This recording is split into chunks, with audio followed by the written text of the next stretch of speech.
Bonsoir et bienvenue sur Brainstorm Geek épisode 87. Ce soir, on va parler de RTX, de Doom, de Nintendo avec sa Switch 2, de EA et surtout de Samsung. Allez, à tout de suite!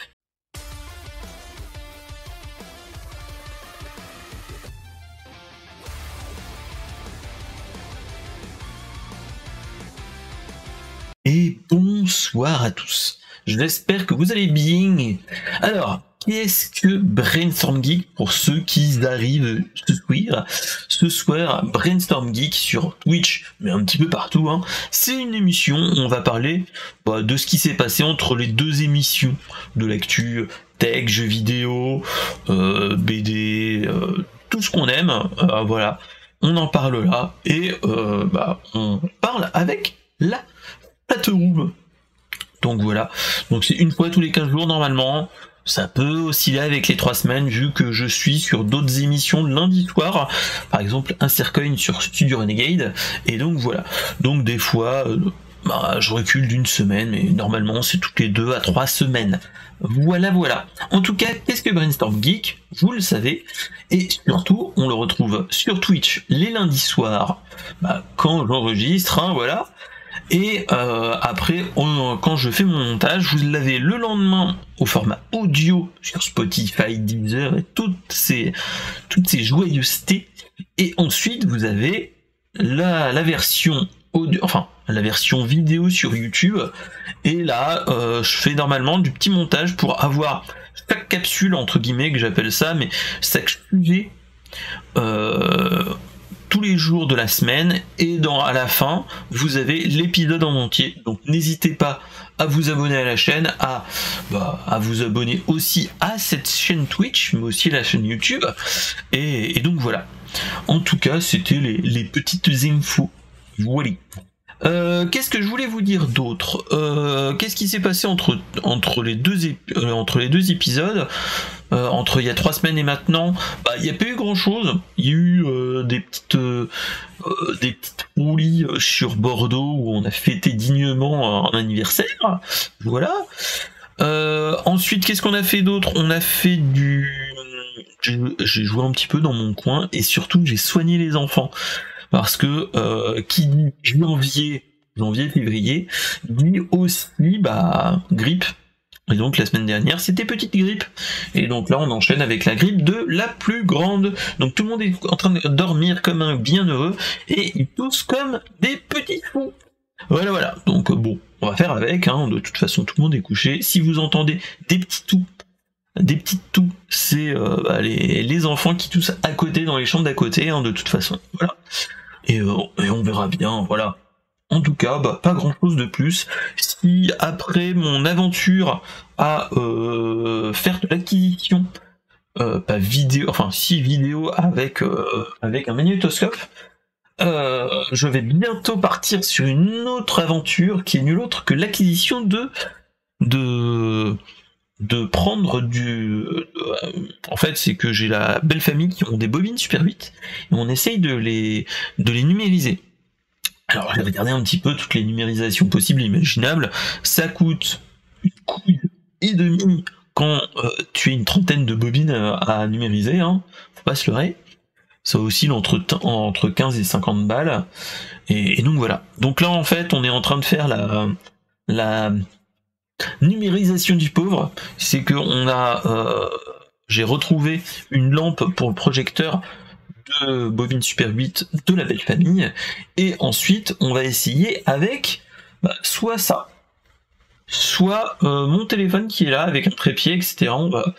On va numériser tout ça. Donc on va bien rigoler, on va voir ce qu'il en est, mais ça peut être l'occasion de.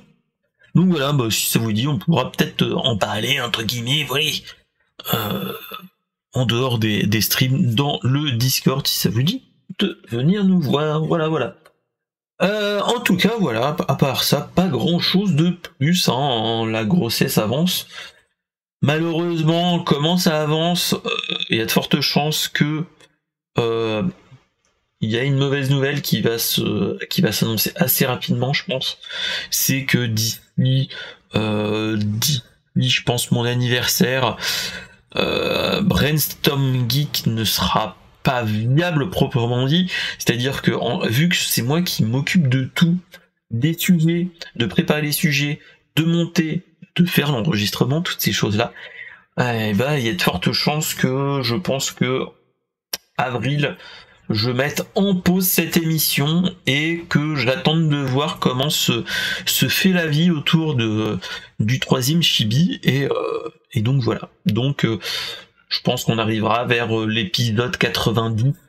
On dépassera peut-être les épisodes 90, mais il y aura peut-être une pause, et qui dit peut-être pause dit peut-être un retour, peut-être remanié, ou on fera carrément autre chose. On verra, je sais pas encore ce qu'il en est, mais voilà. Mais j'ai toujours envie de faire des petites émissions, des choses comme ça, c'est ça qui est marrant à faire, dans mon petit bureau, voilà, en mode tranquillou, et moi j'ai toujours envie de continuer, mais bon. On verra ça. Il y a la vie autour qu'il faut s'adapter aussi, et c'est ça aussi qui est un petit peu compliqué, faut pas se leurrer. Donc voilà. Allez, sans transition, on va parler un petit peu de tout ce qui s'est passé, et donc on va parler en fait même des choses qui se sont passées début du mois, c'est-à-dire au moment du CES. Parce que rappelez-vous, le dernier épisode c'était le 6 janvier. Et 3 semaines se sont passées, dans les 3 semaines on a eu plein de choses, dont beaucoup de rumeurs Switch, mais avant on a eu quand même une grosse annonce, c'est la première news, c'est l'arrivée de la série RTX 5000. Non, on n'est pas dans chez Bioman ou toutes ces choses-là. On est plus sur sur les grosses annonces du CES avec Nvidia qui nous ont annoncé les successeurs des RTX 2000, 3000 et 4000. Vu que moi je suis encore sur une RTX 3070 Ti. Pour l'instant moi ça marche bien et on fait le taf, donc voilà.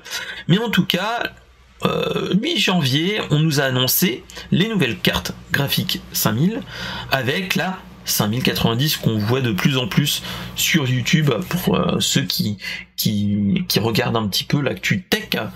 Et donc qu'est-ce qui se passe avec cette série 5000? Alors, au revoir la série Ada qui était dans la série 4000, et donc on utilise une nouvelle architecture, voilà. Qui dit nouvelle architecture dit nouveau tenseur core, RT core, etc., et surtout de plus en plus de cœurs adaptés à l'IA et toutes ces choses là. Donc ce qui va se passer en fait, c'est que on a eu avec l'architecture Blackwell, on a par exemple la RTX Neural Shader qui permet d'utiliser l'IA, voilà, et surtout on a bien d'autres choses comme l'amélioration de l'encodage NVENC, etc. en AV1, et bien sûr d'autres choses, mais surtout pour le fond des RTX, c'est l'utilisation sur le jeu, et qui dit du DLSS, et donc arrivée du DLSS 4, et bien d'autres choses comme l'upscaling avec la super résolution, le DLA, le ray tracing encore plus développé, mais surtout la frame generation. Alors qu'est-ce qu'on a comme truc? C'est que dans le DLSS 4 on a déjà en fait une grande partie de ces choses qui seront ou sont proposées sur les générations précédentes, donc les 3000, 4000 et 2000. Voilà. Le frame generation, qu'est-ce que c'est que ce truc? Frame generation, c'est en fait, ils vont utiliser des cœurs neuraux, voilà, sur votre nouvelle carte RTX 5000, mais aussi les RTX 4000. Et en fait, la carte graphique va essayer de générer par l'IA des images en plus de celles qu'on lui demande.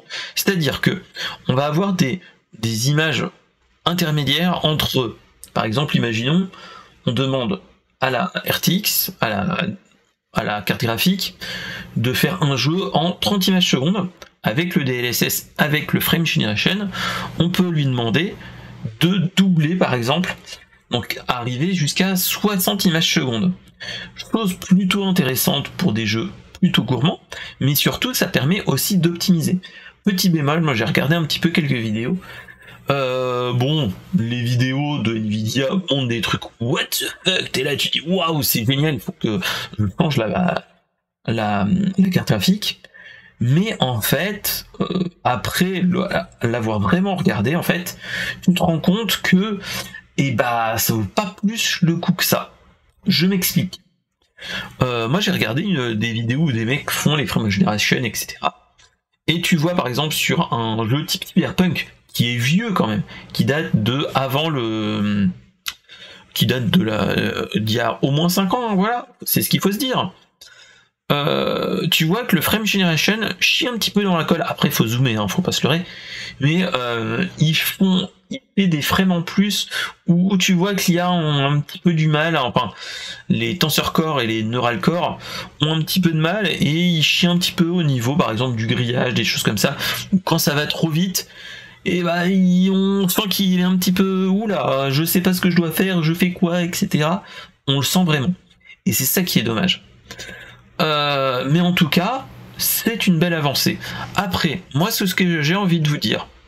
Déjà, avec les technologies qu'on a en plus, type le Nvidia Reflex qui réduit la latence, type le DLSS qui te permet d'avoir de plus beaux jeux, etc. Bon. Tu te dis, ok, bon, ça va te permettre d'avoir des images plus belles avec l'upscale de la RTX, mais pas que. C'est ça qui est pas mal. Néanmoins, est-ce que ça vaut le coup, entre guillemets, de se dire, voilà, là actuellement, la RTX 5090, comme je dis, c'est quasiment 600 watts de consommation d'électrique, mais surtout c'est 2349 €.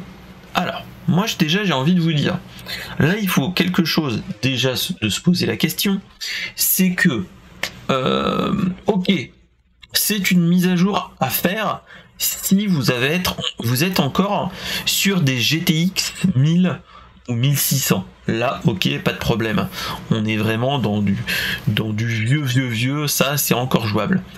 Si on est encore en série 900, voire 800, là, oui, faut passer à CRTX. Néanmoins, comme toutes les autres RTX 30 et 40, série 3000 et 4000, il faut savoir aussi juger son utilisation et surtout son budget, et surtout pourquoi je vais l'utiliser. Si c'était pour une utilisation professionnelle, why not une RTX 5090, après même 5080, ça peut valoir le coup. Néanmoins, pour un gamer, bon, si vous avez un budget over the top, sans limite, etc., pas de problème. Néanmoins, pour juste jouer, moi je considère que une RTX 5090 est totalement overkill. C'est clairement plus qu'il faudrait se rapprocher. C'est soit, là c'est encore si tu as le budget, hein, parce que après tu as la RTX 5080 qui a une consommation énergétique de 370 watts avec moitié moins de cœur, etc. Enfin, une baisse un petit peu avec 16 Go de RAM, etc. au lieu des 32 Go sur la 5090. Mais tu te dis, voilà, on est déjà à 1200 €. Après, ce que j'ai toujours envie de vous dire, là, on a les prix de chez Nvidia, c'est-à-dire les Founder Edition. Donc, théoriquement, c'est les prix les plus bas. Donc imaginez ce qu'on peut déjà avoir. Moi personnellement, en tant qu'utilisateur actuel d'une RTX 3070 Ti, elle fait tourner tous les jeux. Là, mon goulot d'étranglement, théoriquement, moi plus, c'est pas la carte graphique actuellement, c'est moi c'est le processeur. J'ai un Ryzen 7 3700X, une 3e génération. Il peut y avoir un petit goulot d'étranglement quand je joue, quand je fais que du 1080p. Il me faudrait passer sur du 1440p ou faire comme j'ai envie, j'aimerais faire si le budget me permet, etc. Et si, par exemple, si vous faites des dons, par exemple, ou autre, de passer sur une 5700X 3D, là oui. Néanmoins, est-ce que ça vaut vraiment le coup? Moi, actuellement, de passer sur la série 5000, non, clairement non. C'est une perte enfin pas une perte d'argent, parce qu'il n'y a jamais de perte d'argent, mais moi personnellement je partirais pas sur une 5090, je partirais sur une 5070, voire une 5070 Ti, qui est entre guillemets entre 650 et 800 euros. Déjà c'est beaucoup. Là j'ai déjà envie de vous dire, bon, on est sur des petits budgets, hein, voilà, c'est ce qu'il faut se dire, hein. Déjà. Et clairement, on est un petit peu déjà sur du beau budget quand tu fais du gamer. Même moi, je serais tenté de vous conseiller autre chose, c'est de limite acheter, vu qu'on arrive au début de la série 5000, d'attendre un petit peu la baisse des prix des 4000, parce qu'ils vont devoir écouler la série 4000, et surtout c'est que, comme je le disais, on a beaucoup de technologie qui est dans les 5000, dans la série 5000, c'est-à-dire le DLSS 4, le décodage, etc. Il est aussi sur la série 4000, et même la frame generation. Donc j'ai envie de vous dire, il est urgent d'attendre. Même moi personnellement, le DLSS 4, je vais pouvoir l'avoir via une mise à jour logicielle de chez Nvidia, avec le DLA, la super résolution et ainsi de suite, mais pas la frame generation. Moi dans l'absolu, je vois pas encore l'intérêt, parce que tous les jeux que j'utilise, ils marchent très bien. J'ai déjà fait tourner des jeux très gourmands dessus, et la RTX 3070 encaisse clairement bien le coup. Moi j'ai déjà fait à fond les Hogwarts Legacy, les Jedi Survivor, etc. Et il n'y a pas de problème. Donc moi j'ai envie de vous dire, il est urgent d'attendre. Attendez un petit peu. Bon, si vous êtes encore sur une GT 900 ou 800, là je vous dis, oui, là peut-être faut investir. Mais comme dirait l'autre, et en attendant, pour l'instant, avant d'investir sur ça, si vous êtes en GT 900, faudrait peut-être déjà mettre à jour le reste, c'est-à-dire le processeur, la carte mère et la mémoire vive. Après on verra pour la carte graphique, mais même moi j'ai envie de vous dire, si vous utilisez pas votre carte graphique pour faire du montage, pour faire des choses un petit peu plus avancées, ou même pour faire du streaming, moi je vous conseillerais peut-être plus d'aller vers chez la concurrence. Elles sont moins chères pour peut-être pas la même puissance, mais au moins voilà. Donc voilà, moi c'était personnellement mon avis, moi, pour les GeForce RTX 5000. C'est une belle évolution, mais de là à dire que c'est waouh, non, on est encore dans le bon, c'est une belle évolution. Voilà. Allez, sans transition, on va passer sur la deuxième news, et on va parler de la Nintendo Switch. Oui. On l'avait eu depuis des années, des influenceurs et autres qui nous disaient oui, alors attention, il va y avoir une la Nintendo Switch qui va arriver, etc., etc. On a eu même au CES un accessoiriste, Genki, qui a montré aux journalistes tech et jeux vidéo une Switch 2 ou un make-up, enfin une maquette, et qui montrait un petit peu tout. Voilà. Et moi j'avais envie de vous dire, voilà. J'en avais déjà parlé, je crois, à l'épisode d'avant. J'avais dit, il est urgent d'attendre. Attendons les annonces de notre cher Nintendo, hein, et après on verra ce qu'il en est. Laissons travailler la police, elle reviendra vers nous dès que possible, comme dirait notre cher Petulacci, voilà. Notre cher Petulacci, notre cher Citizen Lapère, voilà. Et donc on verra déjà ce qu'il en est. Sauf que le 16 janvier, on a eu enfin une annonce, avec une bonne annonce. On a eu plein de choses, mais pas beaucoup. Donc, qui nous annonçait que Nintendo allait faire un Nintendo Direct juste avant mon anniversaire, wink wink, avait pour nous annoncer vraiment la Switch 2, la successeur à la Switch 2. Et donc, enfin, c'est officiel, la Switch 2 est enfin officielle, avec un écran plus blanc, plus grand, pas blanc parce que maintenant elle est noire, et surtout des nouveaux Joy-Con, et surtout des Joy-Con pas ergonomiques mais magnétiques, un double port, c'est ça qui est génial, le double port USB-C, un pour le dock et un autre au-dessus, qui permettra de recharger sa console et d'avoir par exemple des casques ou des choses comme ça, et pas utiliser le Bluetooth, avoir par exemple, comme moi j'ai mon casque en lui-même, que voilà, une béquille qui rechange, etc., mais surtout une console plus grande. Donc moi j'ai déjà envie de vous dire, les leakers avaient raison, plus ou moins, hein, voilà.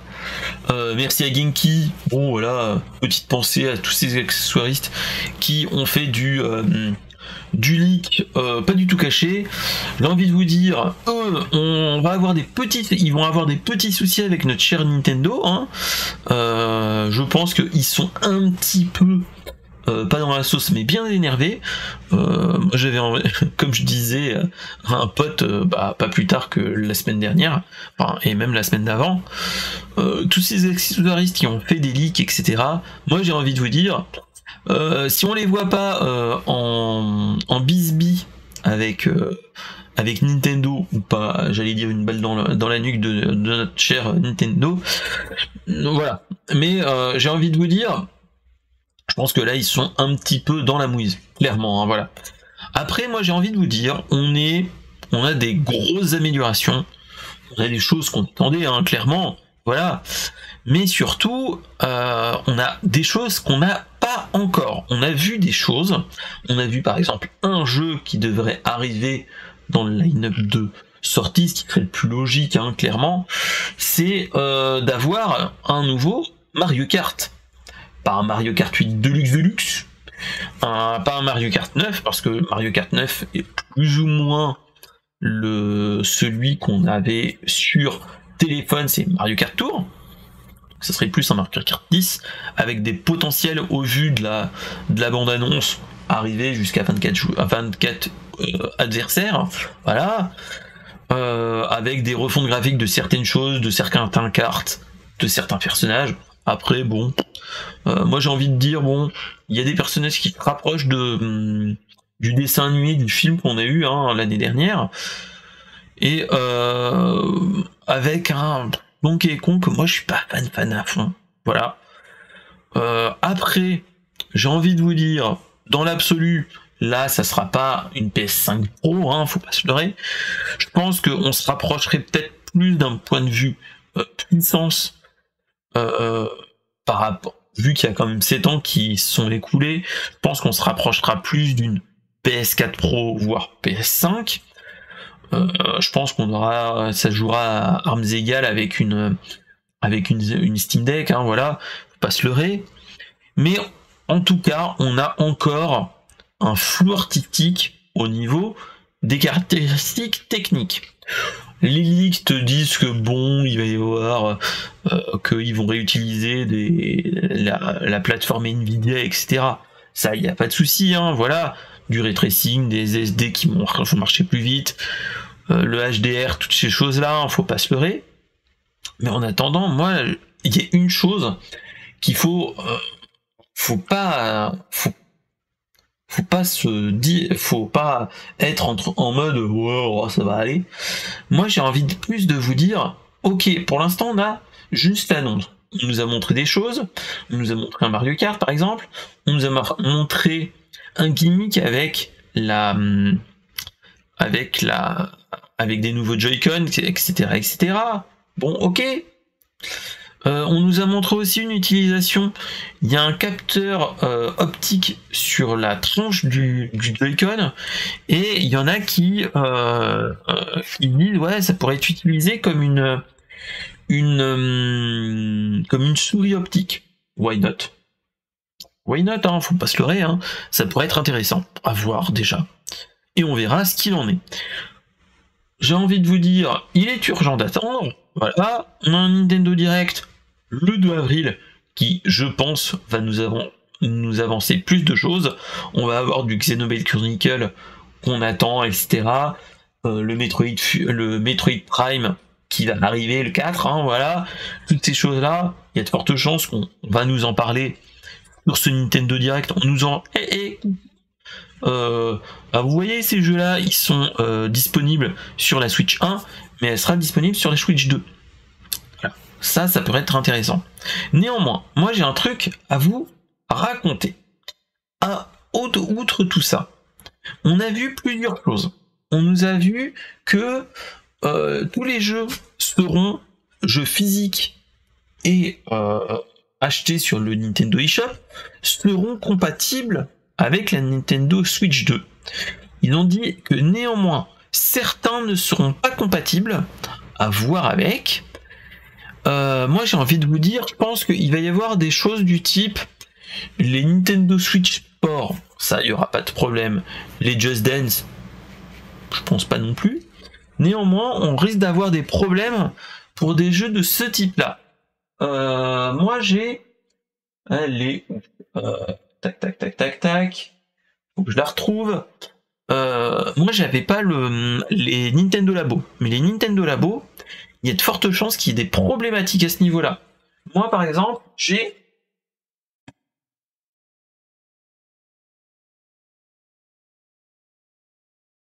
bien acheté pour acheter et tendre ce jeu-là. Hop. Ring Fit Adventure, avec le jeu, etc. Hein, voilà.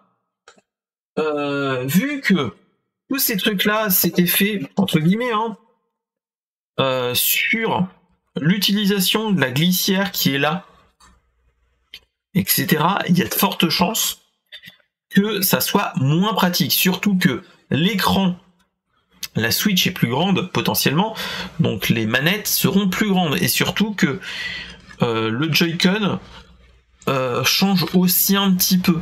Il y a le bouton ZR et ZL qui seront différents. Est-ce que il y aura moyen de l'adapter là-dessus? Voilà. On verra bien ce qu'il en est. Est-ce qu'ils feront pas des choses, peut-être pas pour les Nintendo Labo parce qu'il n'y a aucun intérêt. Surtout c'est que qui s'en rappelle depuis la sortie du Nintendo Labo, je pense pas grand monde, hein. À part ceux qui étaient là à l'époque, c'est-à-dire il y a 7 ans quasiment, hein. Les Nintendo Labo, c'était au tout début de la Switch. Est-ce qu'on a encore des choses comme ça? Après, tout ce qui est les gimmicks type When to Switch, toutes les choses comme ça, pourquoi pas. Qui vivra verra. Néanmoins, j'ai envie de vous dire, on verra bien ce qu'il en est. La rétrocompatibilité, ça fait toujours plaisir, hein, faut pas se leurrer. Voilà. Mais voilà. Attendons le Nintendo Direct d'avril. Bon, en plus, ça sera pile poil au moment où c'est mon anniversaire, etc. N'hésitez pas à m'offrir des petits trucs, je serais bien content d'avoir des petits cadeaux type choses pour acheter la Switch 2. Moi je serais pas contre, voilà. Donc on verra bien, mais voilà, on n'a pas encore le prix, rien d'autre. En tout cas, moi elle me donne envie, même si j'ai déjà la Switch, hein, qui est dans son sac de transport que j'ai pas sorti depuis 3 semaines. Non, pas 3 semaines, 2 semaines. Donc on verra bien ce qu'il en est, hein, mais voilà. Mais moi, ce que j'attends le plus, c'est un nouveau dock, ou toutes ces choses-là. Voilà, on verra bien ce qu'il en est. Mais ouais. J'attends avec grand intérêt le Nintendo Direct d'avril. J'espère qu'il y en aura d'autres entre février et avril, hein, qui nous donnent plus d'informations sur le reste. Mais voilà. Mais ouais. Donc voilà, donc c'était un petit peu la news qui faisait plaisir, qui permettait enfin de parler de la Nintendo Switch, parce que quand même c'était un gros sujet que moi je voulais pas trop parler, parce que j'avais pas envie de parler de toutes ces choses là, parce qu'on en avait parlé il y a très longtemps au tout début de Brainstorm Geek, et en fait on n'avait pas plus d'informations, et en fait on se touchait la nouille entre guillemets sans grande conviction. Donc voilà, attendons la news d'avril et on verra ce qu'il en est. Donc voilà. Mais moi j'ai hâte de voir, surtout de voir le prix.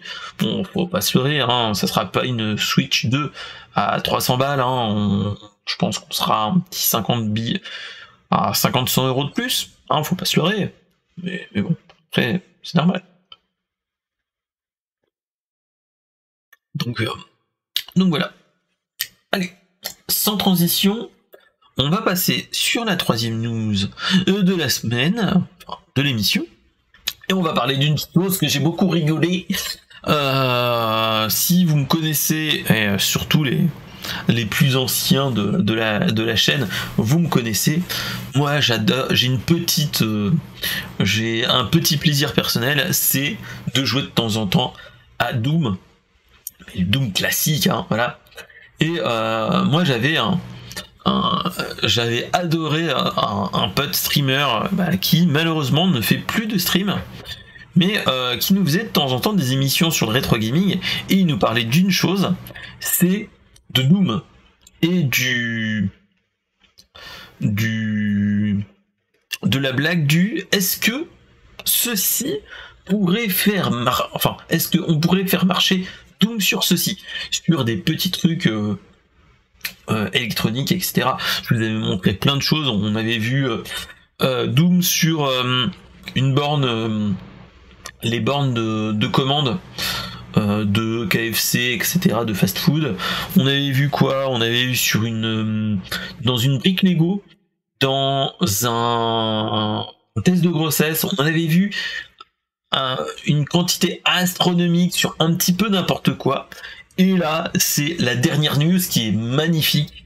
C'est Doom peut marcher, pas sur un nouvel appareil, mais dans un fichier, et nul autre que dans un PDF. Alors là, vous allez me dire, ouais, attendez, attends, Mister SP, PDF, normalement un PDF ça marche pas. C'est pas possible, c'est un truc combi.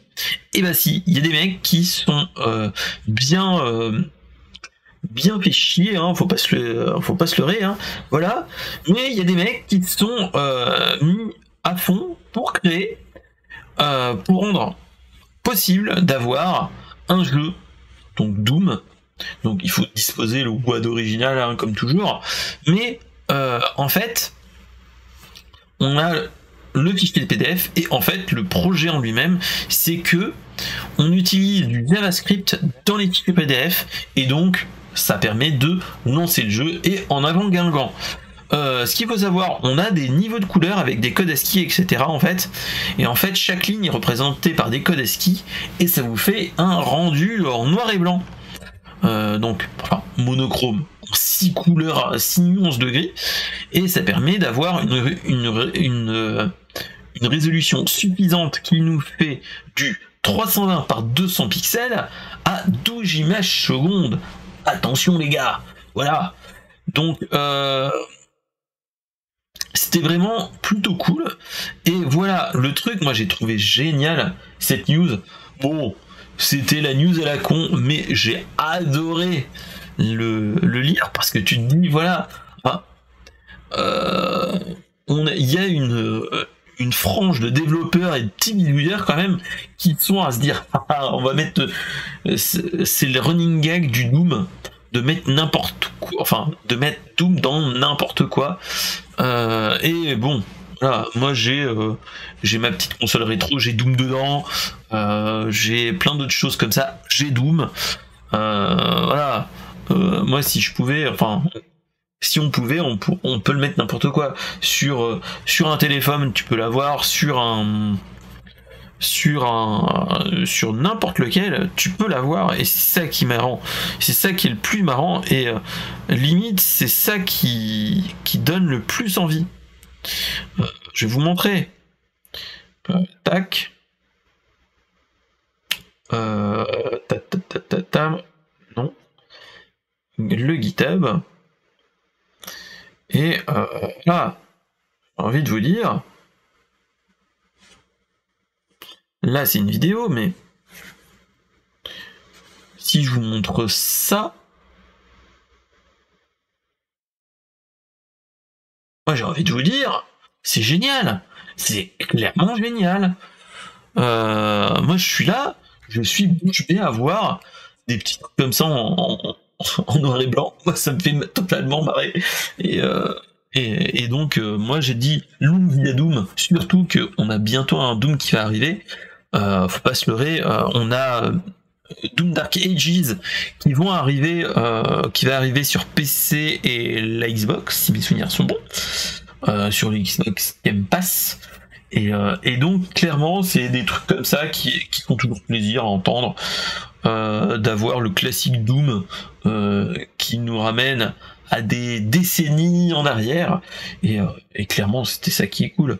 C'est ça qu'il faut se dire. Moi, chose qu'il faut savoir, c'est que en numérisant un petit peu les VHS, etc., je me suis rendu compte que j'avais eu Doom dans les premiers PC par carte Bell qu'on avait, c'était en 94, 95, je dirais, 94, 93, 94 que mes parents avaient eu, et je voyais mon père qui nous filmait, etc.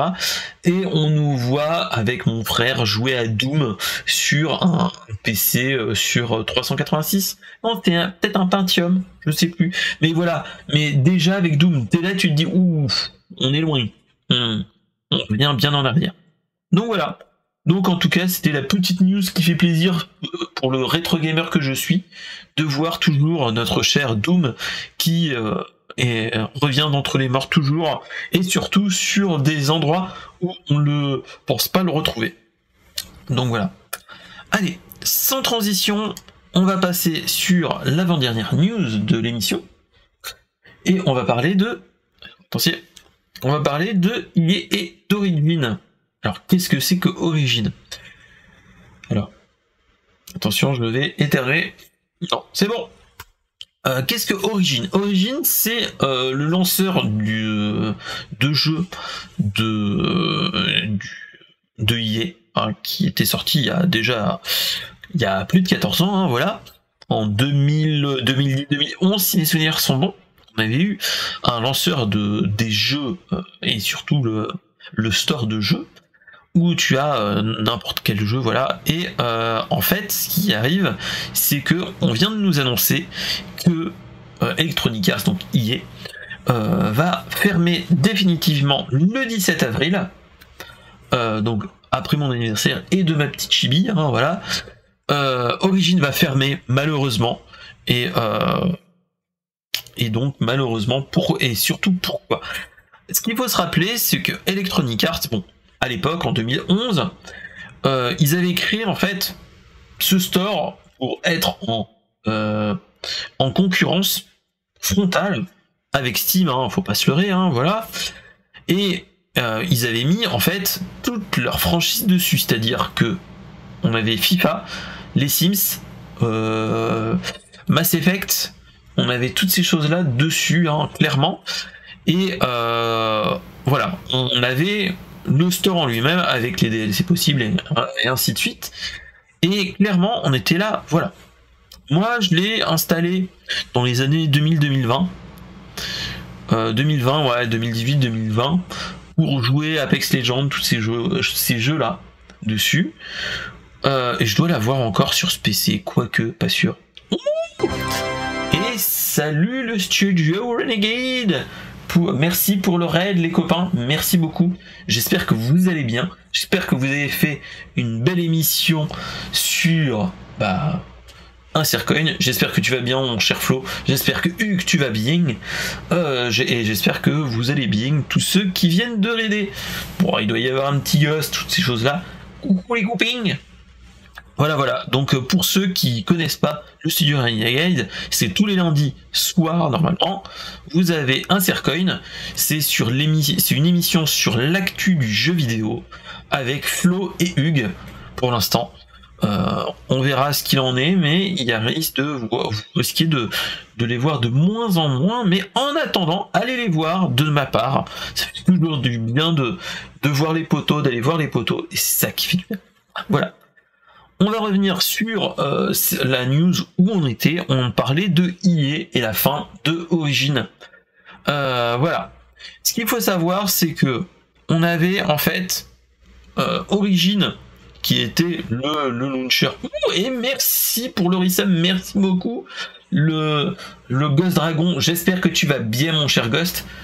J'espère que tu n'es pas grippé toi. Voilà, hein. Good evening à toi aussi mon cher Ghost. Donc ouais, et donc voilà, donc on papotait un petit peu de tout ce qui était Origin, etc. Il était sorti une nouvelle application pour faire la migration, on a eu un nouveau launcher il y a 1 ou 2 ans. C'était la semaine dernière. Moi c'était les enfants, le plus petit qui l'avait la semaine dernière. Je l'ai gardé corps et âme, etc. Voilà, j'espère que tu vas mieux, hein, de toute façon. Et donc voilà. Et en fait, ce qui s'était passé, c'est que EA avait annoncé il y a 2 ans, c'était en 2022, de sortir un nouveau launcher et de dire voilà, Origin va s'arrêter tôt ou tard. Merci de migrer sur la nouvelle. C'était pas une grippe, ça va, c'était la petite ch'touille, hein, je pisse, etc. Toi-même tu sais. Voilà. Et donc voilà. Et ce qui était malheureux, c'est que en fait, on avait Origin d'un côté et EA de l'autre, et on avait quelques bugs. Hein, voilà. J'ai fait c'est possible, hein, mon cher Ghost. De toute façon, en ce moment, ce qu'il faut pas se leurrer, mon cher Ghost. En ce moment, c'est soit le Covid, soit la grippe, soit la gastro. C'est le tiercé gagnant, j'ai envie de te dire. Donc voilà, c'est la sainte trinité de janvier. Voilà. Donc ouais. Et moi j'avais fait une petite migration il y a pas si longtemps que ça. Ouais, c'était l'année dernière ou il y a 2 ans quand je me suis acheté Jedi Survivor que j'avais acheté sur Steam, mais il faut quand même l'application EA pour pouvoir y jouer. Le truc totalement what the fuck. Mais bon, on va faire avec, hein. Et donc, aussi, petite information technique, ça c'est pour les plus anciens, hein. Voilà, en fait, c'est pourquoi on a eu la migration d'Origin vers EA et surtout l'arrêt définitif le 17 avril, c'est que en fait, EA, surtout Origin, supportait jusqu'à maintenant tous les systèmes d'exploitation qui faisaient du 32 bits. La nouvelle application EA était une application 64 bits. Donc là, clairement, ce qui va se passer, c'est que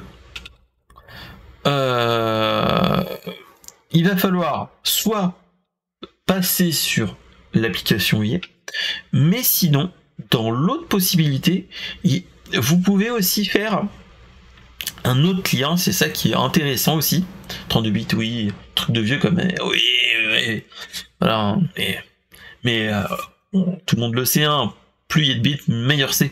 Bref, et en fait, ce qui se passe, c'est qu'il y a une possibilité qui peut être très intéressante à faire, c'est de lier ton compte Steam à ton compte Origin, ce qui est possible, pour transférer tous les jeux EA que tu as sur ta bibliothèque Steam. Et ça, je trouve ça intéressant.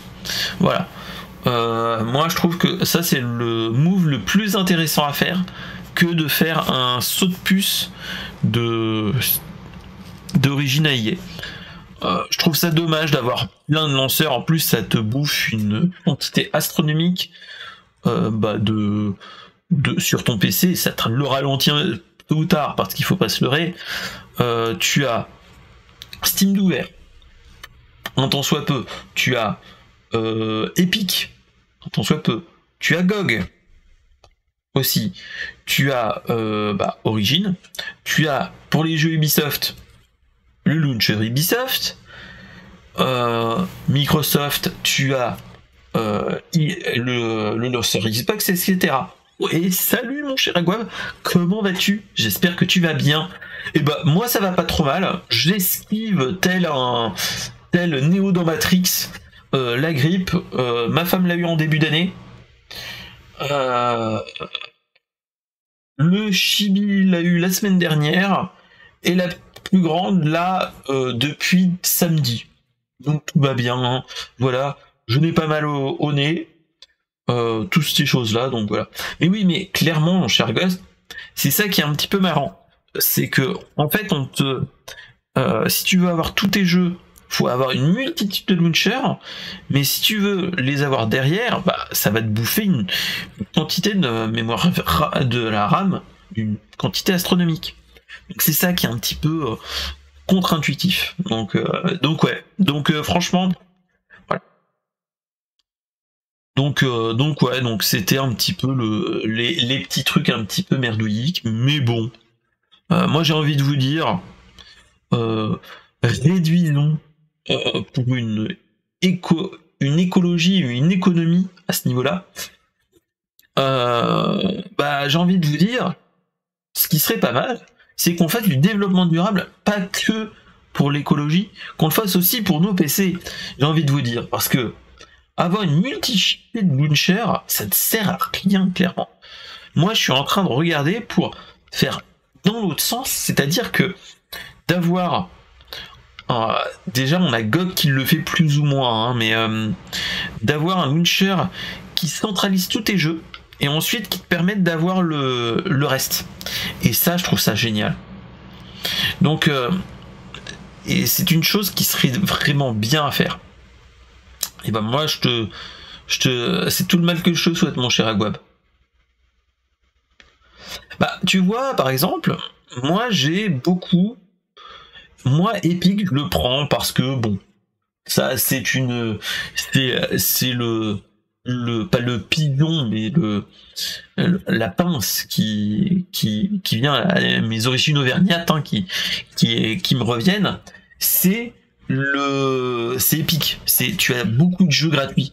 On a eu dernièrement quand même, on a eu Fortnite, ok, mais quand même, Epic, tu as eu 6 coups gratuits, et ça n'a pas de prix, j'ai envie de te dire. Donc voilà. Mais clairement, il y a plein de jeux comme ça qui sont magnifiques. Donc voilà. Donc en tout cas, j'ai envie de vous dire au revoir EA avec ton origine de merde. En plus, si mes souvenirs sont bons, des fois il tentait, mais à balle. Et c'était ça qui était bien merdique. Donc au revoir, merci. Et bon débarras, mais en mi-avril. Donc voilà. Allez, sans transition, on va passer sur la dernière news de la semaine, qui est nulle autre que l'annonce de la nouvelle gamme de Galaxy S, avec le S25. Moi, c'est Tim Sweeney. Oui, tu n'as pas totalement tort, mon cher Ghost. Hein.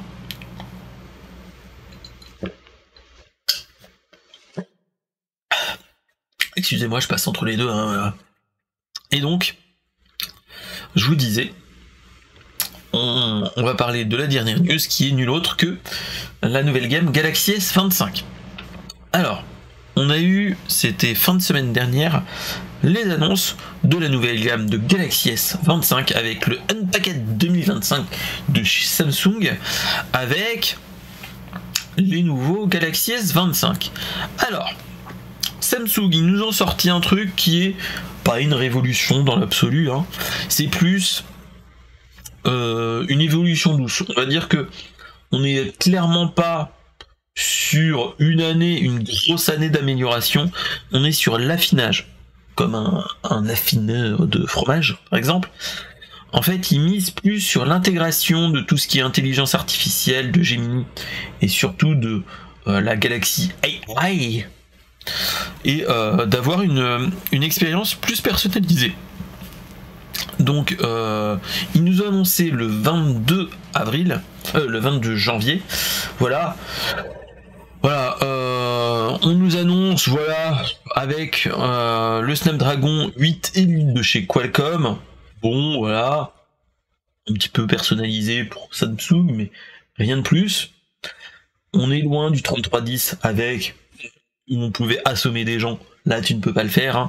Voilà, on a le 25, 25 Plus et le 25 Ultra qui sont à partir de 900, 1172 € et 1472 €. J'ai envie de vous dire, les évolutions sont pas oufissimes, hein. On a un SoC qui intègre des trucs pour l'IA. Ouais, ok.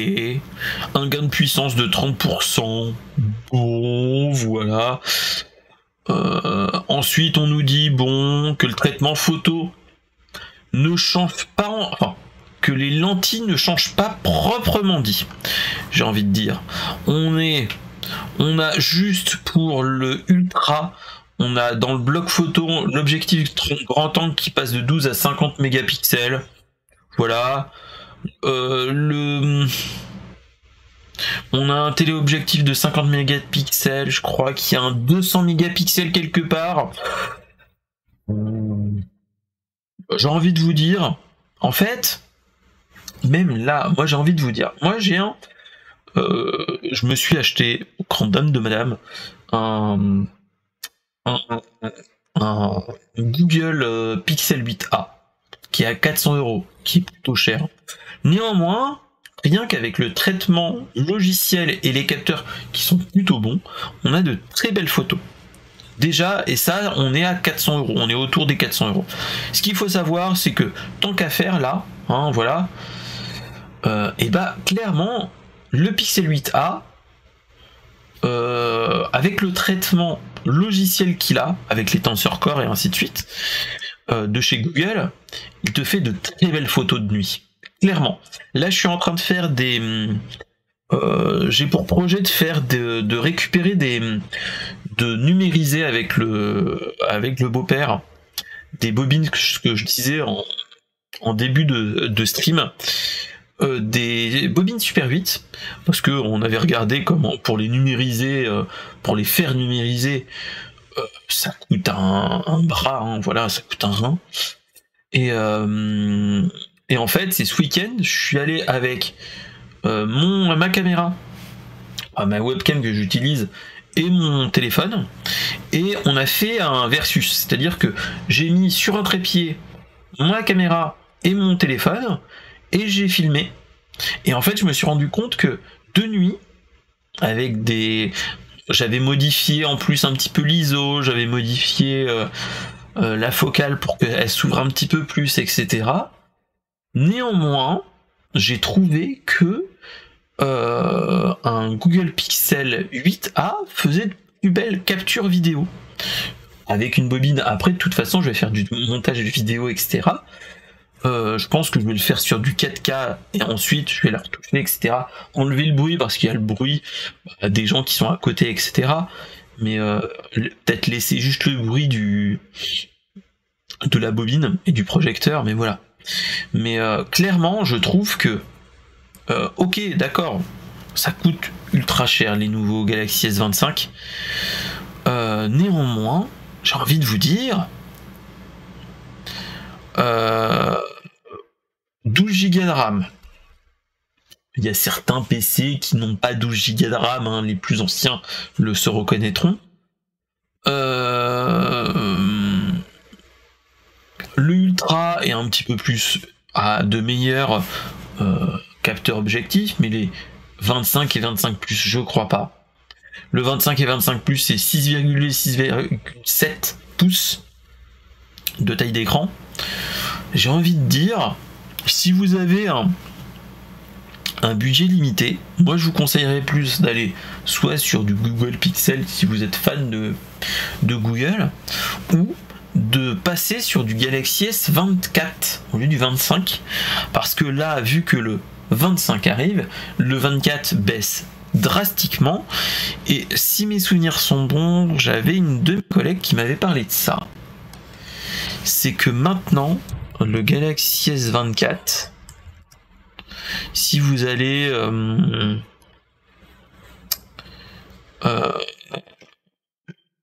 et même là c'est moins cher, je suis sûr qu'on peut le trouver moins cher. Le S24 normal, il est autour des 600 €. Actuellement on est à la période en période de solde. Je suis sûr qu'on peut trouver, chaussure à son pied, moins cher que le Galaxy S25 avec des performances assez proches. Parce que clairement, d'un point de vue matériel, il y a peu d'amélioration. C'est toujours Android qui marche dessus, pas se leurrer. La chose qui change, c'est l'interface graphique. L'interface One UI qui passe sur la version 7 si mes souvenirs sont bons, ou quelque chose comme ça, qui passe sur Android 15, voilà, et surtout ils essayent d'avoir une utilisation plus personnalisée. Après, ce qu'il faut pas se leurrer, sur le Galaxy S25, il va y avoir des mises à jour type un traitement photo amélioré mais plus logiciel, et il va y avoir des choses du type, avec l'utilisation de la Galaxy Eye, tu vas avoir des bandeaux qui te permet d'avoir par exemple des trucs liés à l'IA, mais surtout un assistant conversationnel vers le bas qu'ils appellent la No Bar ou la No Brief, qui te permet d'avoir des informations importantes sur ta journée, ou par exemple des informations importantes pour toi, type qu'il serait temps d'aller au boulot au vu du trafic actuel, toutes ces choses là. Ça, tu peux l'avoir avec un truc qui s'appelle Google, hein, voilà, la recherche Google et Google Now, même Google Gemini, il peut te le faire la même chose. Je vois pas trop l'intérêt. Donc voilà. Clairement, ça va sortir le 7 février. Voilà, enfin pas le 7 février. On a déjà on peut les précommander et on va avoir un autre appareil de la gamme, le S25 Edge, qui va arriver début février. Voilà. Donc bon, j'ai envie de dire, voilà. Un téléphone qui dit t'es à la bourre, quitte à choisir, hein, autant faire du télétravail, hein. Voilà, mais clairement c'est ça, voilà. J'ai envie de vous dire, avec cette annonce, autant rester chez soi, attendre la baisse des prix, et c'est tout, clairement. Voilà. Donc voilà. Allez. Donc, c'était la dernière news de l'émission. On se retrouve dans 15 jours ou pas, je me rappelle plus. Dans 15 jours, ça nous fait du tac. On est le 27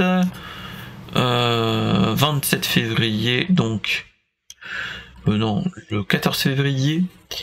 Et ben on se retrouve le 10 février. Comme ça, on sera pile poil avant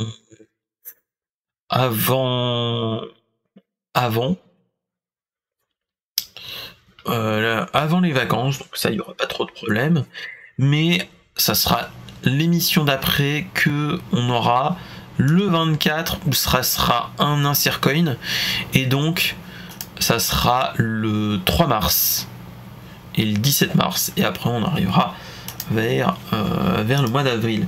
Donc voilà, donc c'est dans 15 jours qu'on va se retrouver, et 3 semaines après. Mais il y aura plein de choses à parler, parce que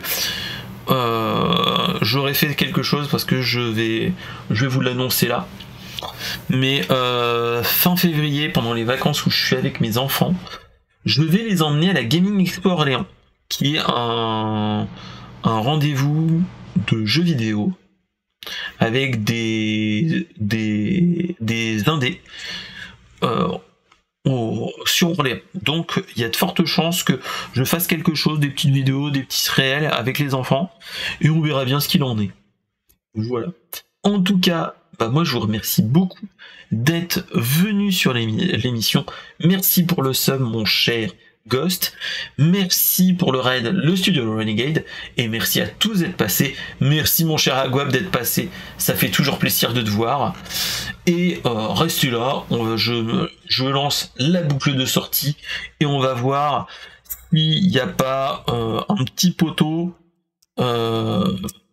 qui est pas très loin, pour qu'on aille le raider. Voilà. En tout cas, moi j'ai envie de vous dire à la prochaine, et surtout, geekez bien, jouez bien, et profitez de la vie. Salut.